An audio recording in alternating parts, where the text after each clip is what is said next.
오늘 우리 지난주에서 신명기 19장 말씀 배우겠습니다. 구약성경 291페이지입니다.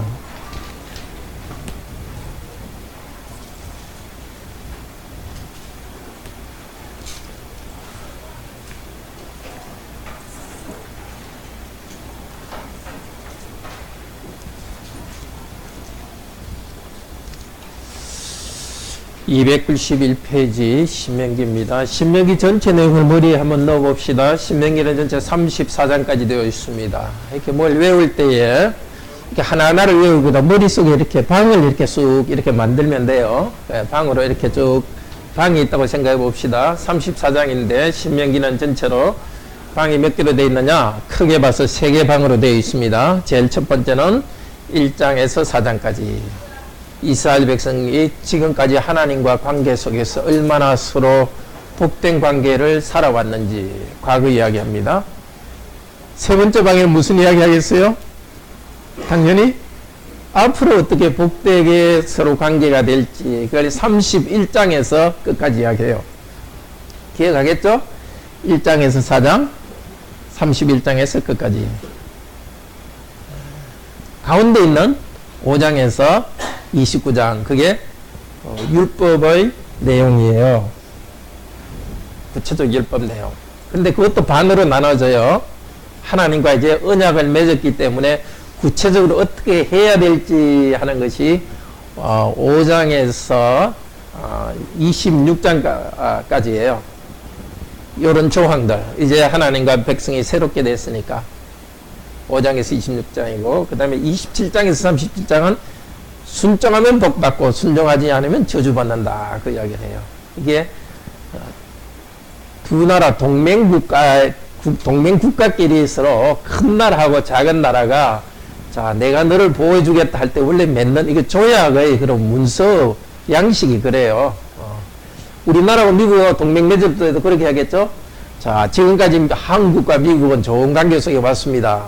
앞으로도 좋은 관계 속에서 갑시다. 그러기 위해서 우리는 이거 하겠습니다. 이렇게 되는데 신명기도 그렇게 돼요. 지금까지 하나님께서 이스라엘 너희들을 인도했다. 물론 이건 신명기는 하나님이 직접 나오는 건 하나도 없어요.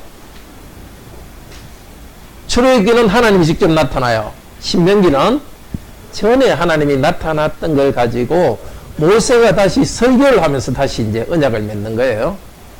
근데 옛날의 이야기를 모세를 통해서 하나님께서 이제 맺는 거예요. 첫 번째 부분은 지금까지 이렇게 보호해 주셨다. 제일 마지막은 앞으로도 보호해 줄 것이니까 잘해라. 가운데는 그러려면 이러이러한 것들을 이스라엘 백성 너희는 지켜라. 이렇게 하는 겁니다. 자, 그런데 이제 그 구체적으로 하나님 앞에 어떻게 해야 될 거냐? 언약의 조항들인데 그 조항들이 두 개로 나눠졌죠. 5장에서 11장은 아주 기초가 되는 내용이었어요.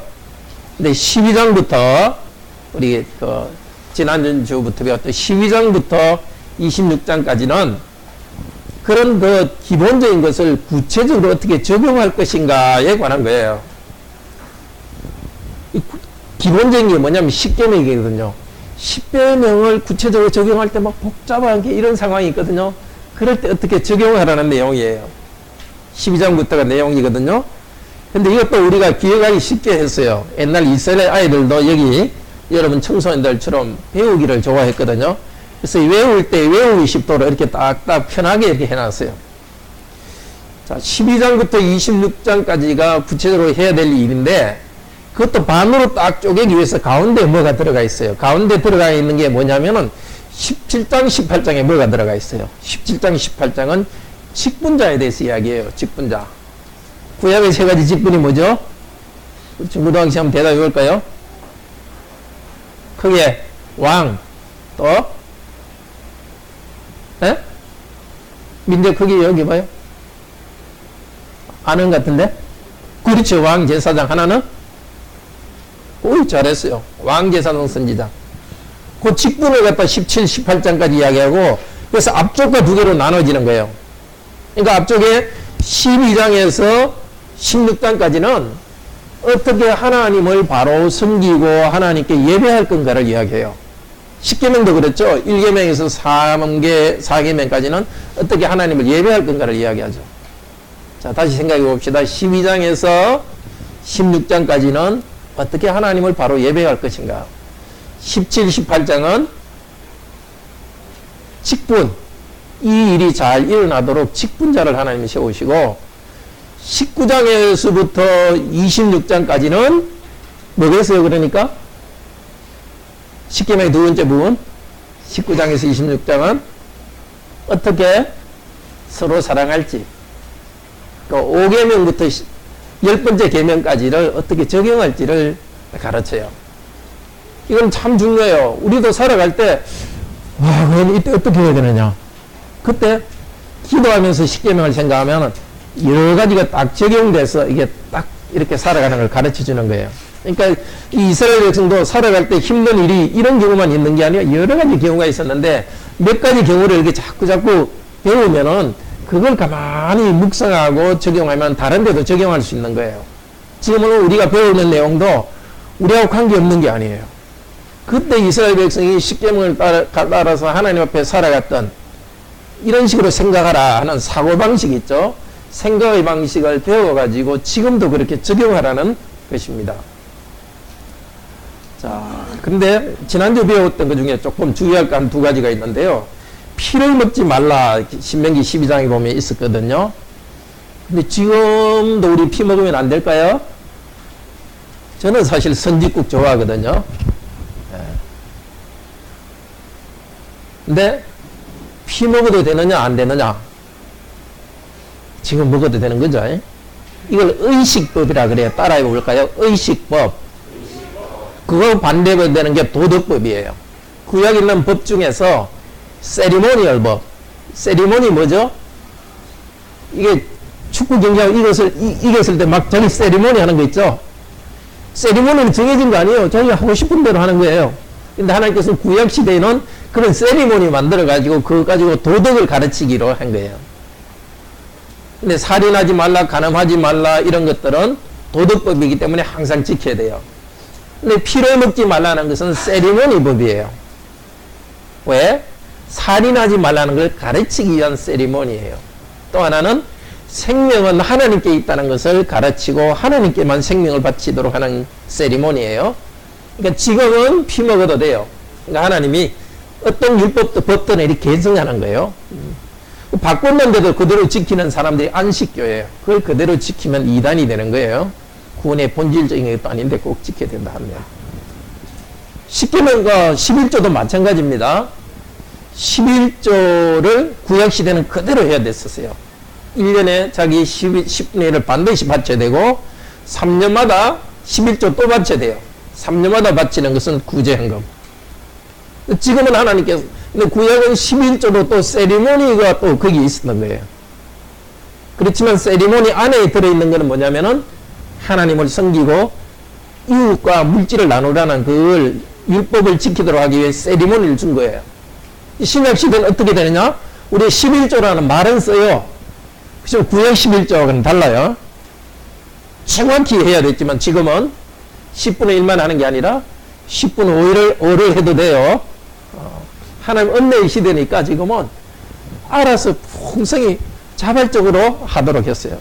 그런데 내 생각에 지금은 힘든다 그러면은 10분의 1 안 하고 10분의 뭐 0.5, 0.001 그렇게 해도 되는 거예요. 그렇지만 그 정신은 그대로 지켜야 되는 거예요. 나의 수입의 얼마를 하나님께 바친다. 그래서 교회를 운영하고 또 우리 성도들과 가난한 성도들과 나눈다.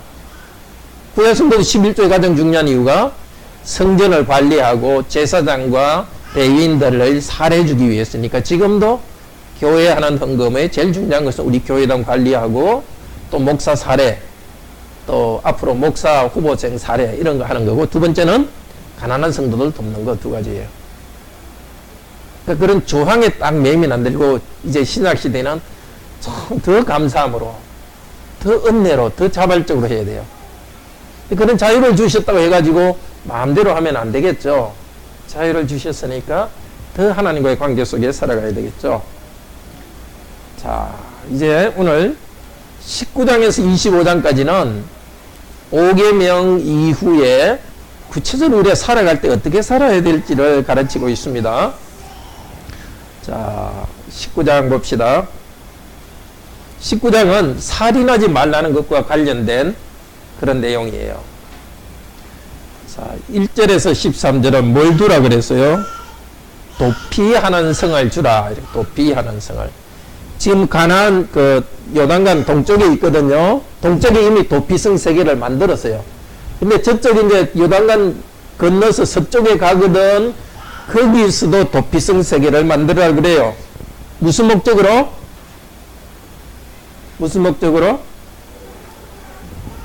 자기가 사람 죽이려고 안 했는데 같이 나무하러 갔는데 이렇게 도끼로 찍었는데 이 도끼 이게 쇠가 빠져가지고 같이 나무하러 간 사람 머리에 맞아 죽은 거예요. 아무 죽일 생각 없는데 죽인 거예요. 근데 옛날에는 누가 자기 가족 죽이면은 가족들이 와갖고 막 죽이는 것들도 허락했어요. 그래서 일부러 죽인 것도 아닌데 가족들이 와가지고 이 사람 죽일 수 있잖아요. 그러면 2번이나 애매하게 죽는 거예요. 그죠? 사고로 1명 죽였고 그것도 모르고 죽는데 2번이나 죽으니까 하나님께서 어떻게 하는 거예요?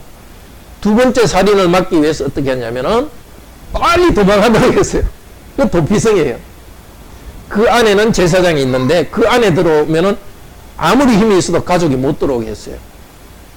근데 일부러 죽여놓고 도망하는 사람들 있잖아요. 그건 제사장이 반드시 조사해요. 그 성읍에 있는 사람들과 조사해가지고 다시 보내서 돈 죽여요. 이 비슷한 제도가 우리나라에 옛날에 소도라는 게 있었어요. 사만시대 소도.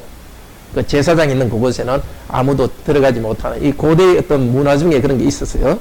그렇지만 그런 문화적인 것보다도 여기서는 더 하나님께서는 이 하나님의 사랑을 나타내는 거예요. 살인하지 말라는 그 계명을 무조건 그대로 적용해가지고 살인한 사람은 그냥 죽이는 것이 아니라 실수한 경우에는 죽이지 않도록 참 인간적으로 참 생명을 보호할 수 있는 지혜를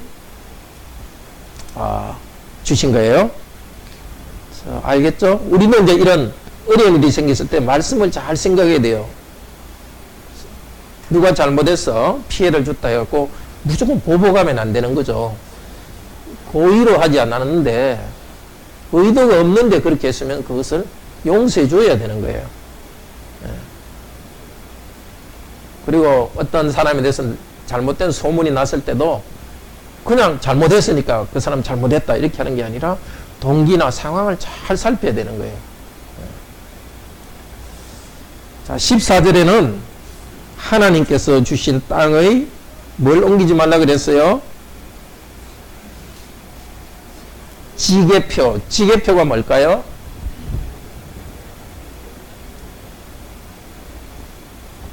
우리 중고등학생 한번 대답해 볼까요? 지계표. 땅이란 뜻이고 계는 경계고 표시. 땅의 경계를 표시한 거예요. 하나님께서 땅을 줄 때 가족마다 이렇게 딱딱 나누어 줬어요. 그걸 나누어 준 걸 옮긴다는 것은 무슨 뜻이겠어요? 다른 사람의 가족에게 준 땅을 다른 사람 가족이 가져가는 거예요. 구약에는 이게 참 중요했어요. 모든 가족에게는 먹고 살 땅을 준 거예요. 아무리 가난하더라도 뭐가 문제가 있어서 농사를 못 지게 돼서 가난하게 되더라도 그 사람 땅은 그대로 가져 있게 했어요. 예. 이것도 어떻게 보면 도둑질하지 말라는 계명에 연결돼요. 하나님께 도둑질하지 말라는 그걸 생각해야 되는 거예요.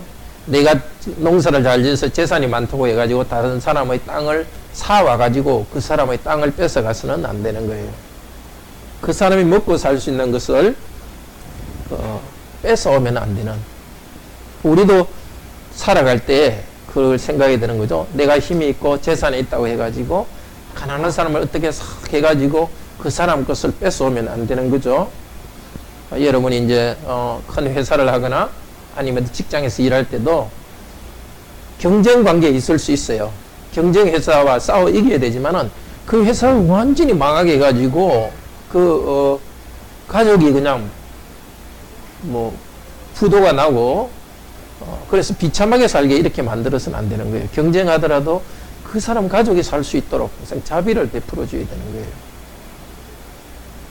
그리고 또 우리가 다른 사람을 돕더라도 그 사람이 스스로 자립해서 자기 재산을 가지고 살 수 있도록 해줘야 되는 거예요. 경제와 물질 소유는 사람의 생명에 너무 중요한 거예요. 그런데 이상한 것은 이 지게표를 옮기지 말라 하는 것이 이게 앞쪽에도 사람을 살인과 관련되어 있고 바로 뒤에 15절에도 이웃을 해하는 것과 관계되어 있어요. 그러니까 재산이라는 것은 다른 사람의 재산을 잘 보호하는 것은 그 사람을 나쁘게 하지 않고 그 사람이 살 수 있도록 해주는 거예요. 재산과 또 직업 참 중요한 거예요. 우리가 서로가 그런 정당하게 자기 소유를 가지고 재산을 가지고 직업을 가지고 생활할 수 있도록 서로 도와야 되겠죠. 15절에서 끝까지는 뭡니까? 이웃에 대해서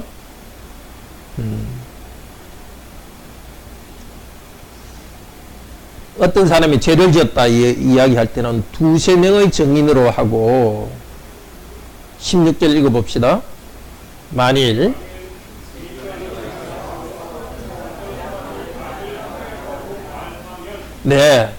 이 서로 말이 안 맞는 거예요. 그럴 때는 재판장이 잘 조사해가지고 거짓말하는 사람에게 어떻게 하느냐 19절에 보면 그 사람이 하려고 한 대로 갚아주라는 거예요. 뭐예요? 21절에 보면 거짓말 해가지고 다른 사람을 죽이려 했으면 생명으로 그 사람을 죽이라는 거예요. 거짓말 해가지고 어떤 사람이 죄를 지었다 해가지고 눈을 빼려고 했다면 거짓말 한 사람 눈을 빼라는 거예요. 이거 잔인하다. 눈 빼려고 했으니까 눈 뺀다? 잔인한 게 아니에요. 왜 그러느냐? 사람은 다른 사람이 나한테 거짓말 했으면 거짓말 해서 내가 피해 당할 것 같았다. 그러면 더 보복하고 싶은 생각이 나요. 근데 그렇게 하지 말라는 거예요. 그 사람이 잘못한 것만큼만 갚아주라는 뜻이에요. 이 정신을 잘 알아야 돼요. 하나님 말씀. 너 나한테 죽이려고 했으니까 나도 반드시 죽여야 되겠다. 너 한 대 때렸으니까 나도 반드시 때려야 되겠다. 보복하라는 뜻이 아니에요. 그 이상 보복하지 말라는 뜻이고, 예수님께서 이걸 다시 가르쳤어. 산상수훈에서 가르쳤죠. 눈에는 눈으로, 이에는 이에로 갚아라 했지만 너희는 원수를 사랑하라 하셨어요. 그러니까 여기 원래 구약에 있는 이것도 일종의 세리머니가 들어가 있는 거예요. 원수를 사랑하기 위해서 더 이상 보복하지 말라 그랬는데 우리는 그때 구약 백성보다 훨씬 더 큰 은혜를 받았습니다. 우리가 하나님과 원수되어서 이에는 이로 눈에는 눈으로 하나님이 갚아서 우리를 영원한 지옥 보내야 되는데 구원해 주셨습니다. 그러니까 우리는 용서해 줘야 되는 거예요. 용서해 줘야 되는 거예요. 정 안 될 때는 법원에 가서 재판을 받아야 되겠지만은 개인적으로 보복을 하거나 그래서는 안 되겠죠. 자,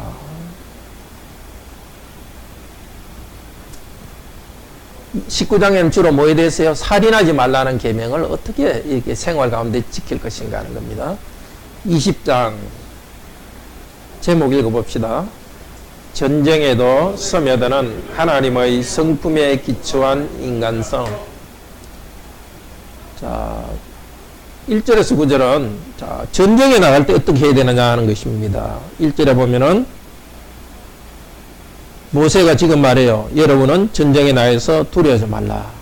왜냐? 이집트에서 너를 끌어내신 여호와 하나님께서 너와 함께 하시니라. 여호수아한테도 같은 말을 했어요. 계속 같은 말이에요. 두려워하지 말라. 전쟁 갈 때 여호와께서 함께 하신다. 실제 이제 전쟁에 나가서는 어떻게 하라는 거예요? 자, 우리 2절 읽어봅시다. 2절, 3절. 너희가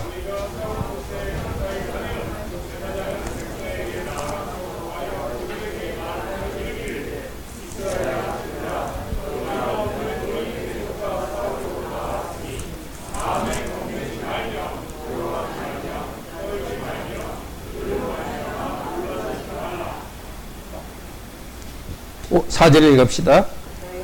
너희 하나님 너희와 함께 행하시며 너희를 위하여 너희 적군과 싸우시고 구원하실 것이라 할 것이며. 구약의 구원은 야샤인데요. 승리라는 말과 같습니다. 요수아, 그 야샤고, 신약, 헬라어로 말하면 예수예요. 구원, 승리.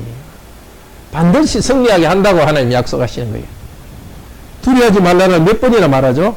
겁내지 말고, 두려워하지 말고, 떨지 말라, 놀라지 말라, 4번이나 말해요. 왜 그 말 했겠습니까? 전쟁에 나가면 항상 두렵고, 떨고, 겁나는 거예요. 겁날 때 어떻게 하는 거예요? 자연적으로 겁나지만은 제사장이 하나님의 약속을 선언해 주는 거예요. 두려워하지 말라, 놀라지 말라. 왜? 왜요? 왜 놀라지 마라 그랬어요? 4절에 너희 하나님이 여호와는 너희와 함께 하십니다. 다윗도 골리앗하고 싸우러 갈 때 나는 살아계신 하나님의 이름으로 너에게 나아간다 이렇게. 항상 그리스도인이 기억합니다. 예수님께서도 똑같이 말했다고요. 제자들과 같이 있다가 하늘로 올라가시면서 내가 세상 끝날까지 너희와 함께 하리라고 약속해 주셨어요. 전쟁에 나가는 그 군인들은 우리 성도들이에요.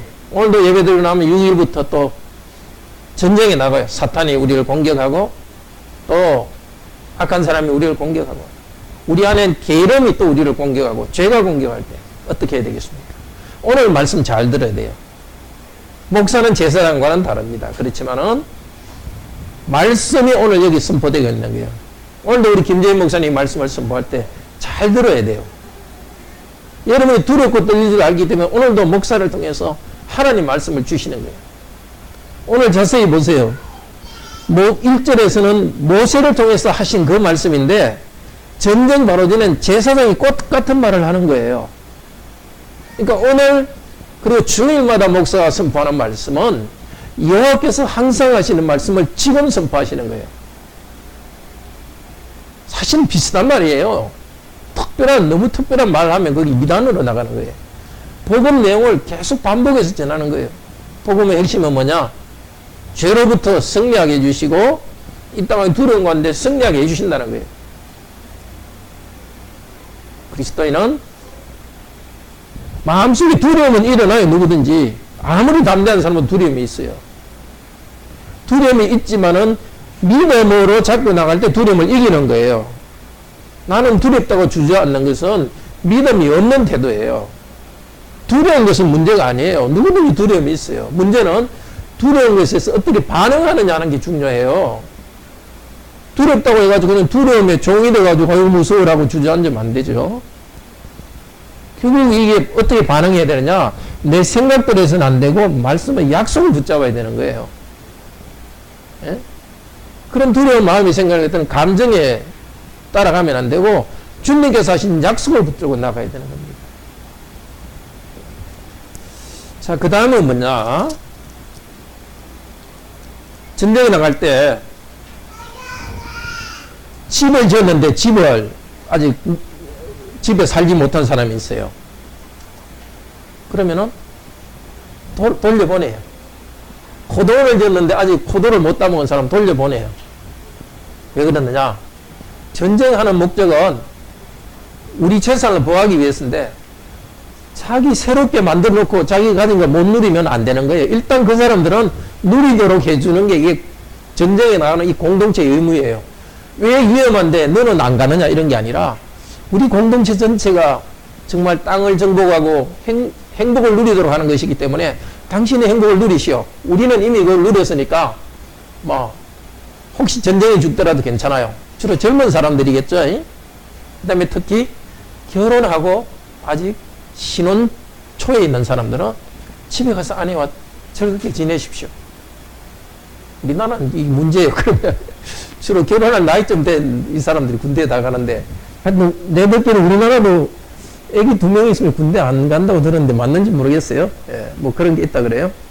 하여튼 하나님의 백성 전쟁에 나갈 때도 너도 같이 힘들어야지 이런 생각이 아니라 정말 우리 가운데 행복을 누려야 될 사람을 배려해주는 그걸 위해서 내가 희생하는 참 인간성이 있는 그런 전쟁이었어요. 그 다음에 막 겁이 많은 사람들은 돌려보내요. 자기만 그런 게 아니라 무서워 무서워 이러면 다른 사람도 무서워서 안 되는 거예요. 그런 사람 돌려보내요. 실제로 그런 일이 있었죠. 누가 그렇게 했죠? 성경 역사에 보면은 누구? 기도원이 그렇게 했죠. 여러분도 하나님 나라 백성들 이게 전쟁에 나가는데 성도도 너무 두렵게 하지 마세요. 가족끼리 너무 두렵게 하지 마세요. 힘들다고 막 무섭다 이런 이야기 같이 기도 제목 나눌 때도 가능한 조심해서 나누세요. 기도 제목 나누는 것이 자칫하면은 여러분이 두려워하는 마음을 자꾸 이야기하면 다른 사람도 두려움이 감염돼요. 가능한 참고 정 안 되게끔 나누어서 도움이 필요하죠. 그 정도만 하고 조금 두렵다고 자꾸 두렵다 하지 말고 참고 이렇게 함께 전쟁에 나가도록 해야 됩니다. 자, 10절부터는 이제 적군과 만날 때 어떻게 하느냐 하는 것입니다. 먼저 어떻게 하라고요? 10절 읽어봅시다. 네가 어떤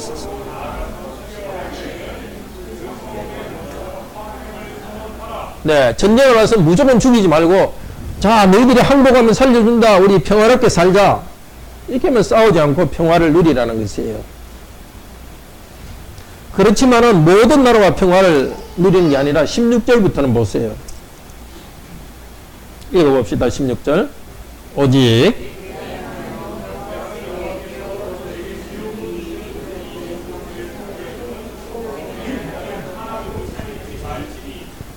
주위 나라에 대해서는 그렇게 평화를 누리지만 가나안 땅 그것은 하나님께서 기업으로 주신 땅이에요.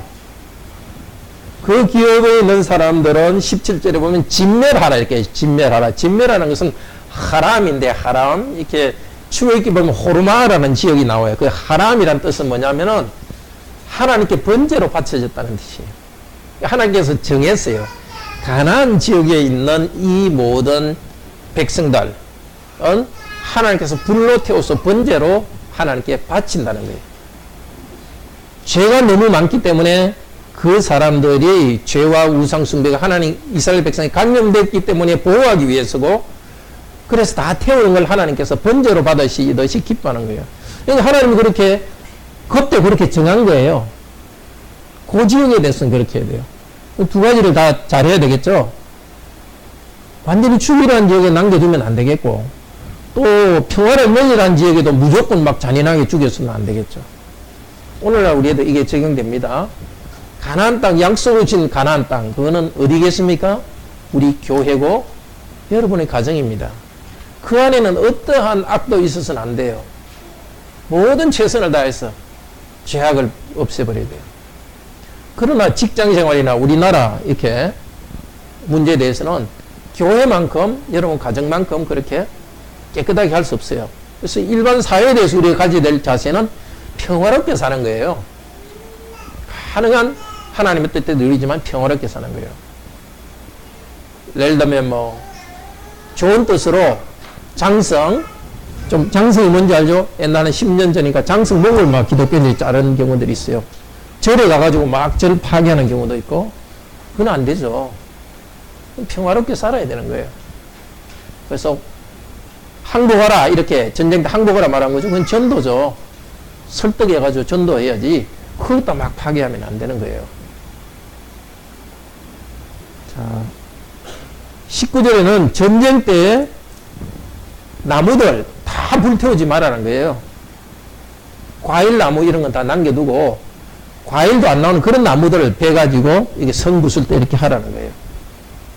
그런데 재밌어요. 표현이 참 재밌어요.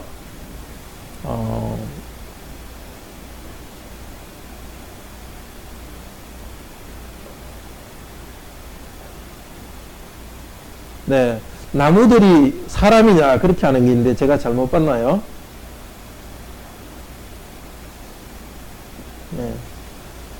네, 좋습니다. 잘 기억해야 돼요. 전쟁 때라도 저거 나라에서 막 쑥대밭을 만들어서 파괴하면 안 되는 거예요. 왜냐하면 그 땅도 하나님이 창조하신 좋은 땅이기 때문에 그 땅을 보존해야 되는 거예요. 적과 싸울 정도만 그걸 파괴해야 되는 거예요. 근데 역사적으로 정된 때 보면은 그 막 잔인하게 파괴한 경우들이 많아요. 하나님 백성은 그렇게 해서는 안 되죠. 이것도 다시 우리와 경쟁 상대에 대해서도 마찬가지고, 누가 경쟁할 때 너 죽고 나 죽고 하자 이렇게 해가지고 그리스도는 해서는 안 되는 거예요. 꼭 필요한 만큼 해야 되는 거고, 이 중요한 그 자원들 이런 거 남겨둬야 되는 거예요. 너도 화난다 해갖고 막 그 다른 사람 재산이나 서로 화가 나가지고 막 재산도 막 없애게 하고 이렇게 막 또 회사 운영할 때나 또 같은 부서에서 뭐 일할 때 그냥 상대방 걸 다 없애버릴 정도로 잔인하게 해서는 안 되는 거예요. 회사가 망하게 할 정도로 서로가 막 부서끼리 싸워서는 안 되는 거고. 그러니까 우리는 뭔가 경쟁할 때도 항상 이렇게 전체 이거 평화를 위해서 일해야 되는 거예요. 21장 같이 읽읍시다. 약한 자의 권리를 보호하는 정의로운 사회의 규칙 5개. 1절에서 9절은 어떤 거냐면, 어떤 사람이 시체가 발견했어요. 도대체 누가 죽인지 알 수가 없어요. 그러면은, 뭐 누가 죽인지 알 수도 없는데 할 수 없지. 이렇게 하지 말고 어떻게 하라고요? 그 사람이 죽어 있는 그곳에, 이제 이 사람이 어떤 성 안에서 죽은 게 아니라 저 어떤 숲속에서 죽은 거예요. 그래서 도대체 어느 도시 사람이 죽인지 알 수도 없는 거예요. 그러면은, 이거 한번 재보라는 거예요. 죽은 사람이 있는 곳에서 가장 가까운 마을이 어딘지 재가지고, 제일 가까운 데 있는 마을 장로들이 와가지고 책임지라는 거예요. 어떻게 책임져요? 송아지를 한 마리 잡아가지고, 송아지 머리에 손을 얹고서 송아지를 갖다 죽여서 시냇물에 피를 뿌리라는 거예요. 이 무슨 뜻인가 하면, 누가 죽였는지 모르니까 아무도 책임 안 진다는 것이 아니라 우리 모두가 책임지겠다는 거예요. 그렇죠? 누군가가 벌을 받아야 되는데 벌 받을 사람이 없으니까 아무도 책임지는 게 아니라 우리 모두가 책임지겠다. 공동체적 책임. 우리는 책임져야 됩니다. 교회 안에서 슬픈 일이 일어날 때, 누가 잘못했는지 모르겠지만 그런 슬픈 일이 일어날 때 책임져야 되는 것이고, 더 나아가서 우리 사회 안에서 어떤 슬픈 일이 일어날 때 나는 모른다는 것이 아니라 우리가 공동으로 책임을 지는 자세가 필요합니다. 그에 대한 희생을, 대가를 치르는 겁니다. 또 어떤 사람이 불행에 대해서 우리가 공동의 책임을 지는 자세가 필요하고, 자, 이거는 무슨 이야기겠습니까? 살인하지 말라는 거겠죠? 살인하지 말라는 걸 갖다 삶에서 적용하라는 겁니다. 그 다음에 10절에서 14절은 어떤 내용이죠? 전쟁에서 나갔는데 어떤 여자가 너무 예뻐요. 물론 가나안 땅에 있는 여자들은 안 돼요. 너무 예쁘면은 데려와가지고 결혼해도 된다는 겁니다. 근데 결혼할 때 어떻게 하라고요? 여자한테 설파는 한 달을 주라는 거예요. 부모님 설파는 한 달. 그리고 손톱하고 발톱 깎아서 옷도 갈아입히고, 그리고 나서 결혼하라는 겁니다. 이게 또 참 인권을 존중해요. 전쟁에서 잡은 여자라 해가지고 막 원하는 대로 남자들이 하는 게 아니라 아내로 맞든지, 아내로서 맞을 때도 그 마음을 갖다 좀 헤아려 주라는 겁니다. 너 이제 내 아내 된다 이렇게 해서 하는 게 아니라, 저 부모님, 형제들 헤어진 걸 좀 슬퍼하면서 울 수 있는 기회를 줘가지고 마음이 새로워질 수 있는 기회를 주는 거예요. 참 인권, 약한 사람의 인권을 돌봅니다. 그리고 결혼한 다음에 여자가 싫다고 내보낼 때 종으로 팔면 또 안 된다는 거예요. 그만큼 우리는 약한 사람의 인권을 돌봐야 되는데, 그리스도인 남자 여자들은, 부부들은 얼마나 서로에 대해서 정말 배려해야 되겠습니까? 15절부터는 둘째 아내를 사랑한다고 그 아들에게 장자권을 주지 말라 그래요. 물론 2명의 여자와 결혼하는 건 안 돼요. 근데 하나님 백성이 그때는 하도 악해 놓으니까 할 수 없이 허락하기는 허락했어요. 그렇다고 해가지고 자기 둘째 아내가 예쁘다고 해가지고 첫째 아내한테 낳은 아들이 장자인데도 첫째 아내한테, 아들한테 갈 장자권, 그걸 갖다가 둘째 아들한테 주면 안 되는 거예요.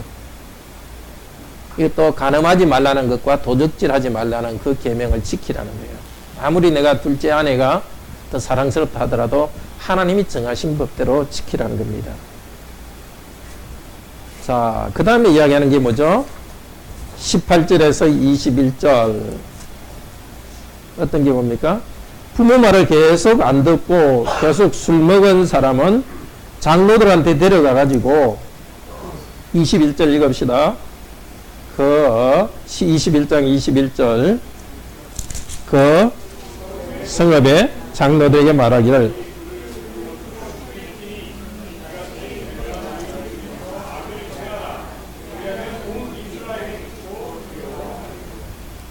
어떤 사람?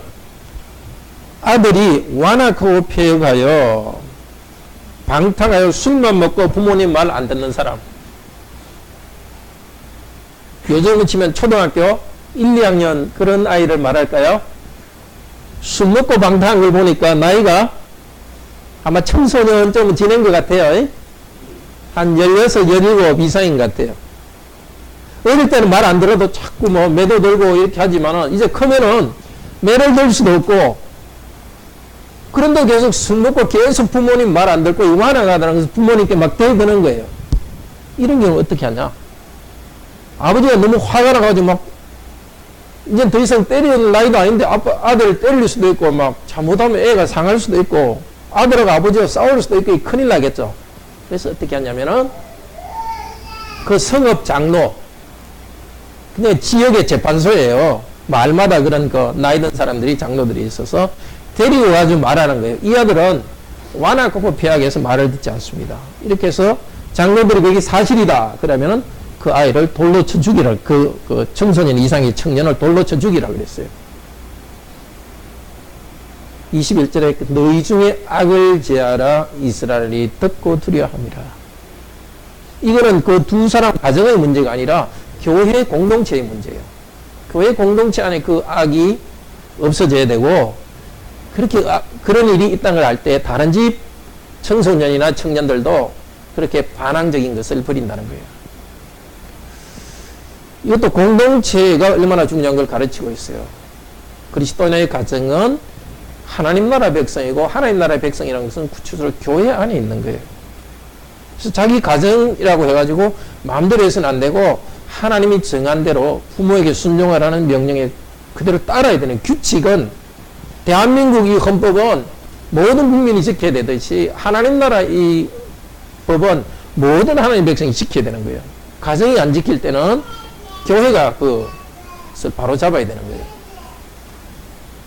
그만큼 부모에게 순종하는 것이 중요하고 부모에게 순종하지 않는 것은 하나님께 배반하는 것이기 때문에 그렇게 아주 심하게 처벌했어요. 지금은 돌로 쳐 죽이진 않고 어떻게 하는 거죠? 구약시대 돌로 쳐 죽이는 것이 지금은 어떤 것이죠? 출교죠? 교회한테 쫓겨내는 거. 너는 천국 못 간다고 가르쳐 주는 거예요. 그렇게 술 먹고 반항하고 있으면 너는 천국 못 간다고 가르쳐서 정신 차리고 돌아오게 하는 겁니다.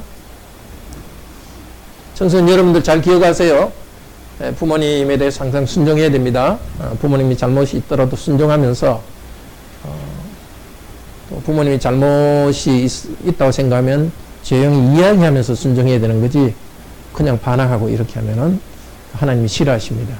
그리고 천국 백성 아니라고 교회도 여러분에게 말할 거예요.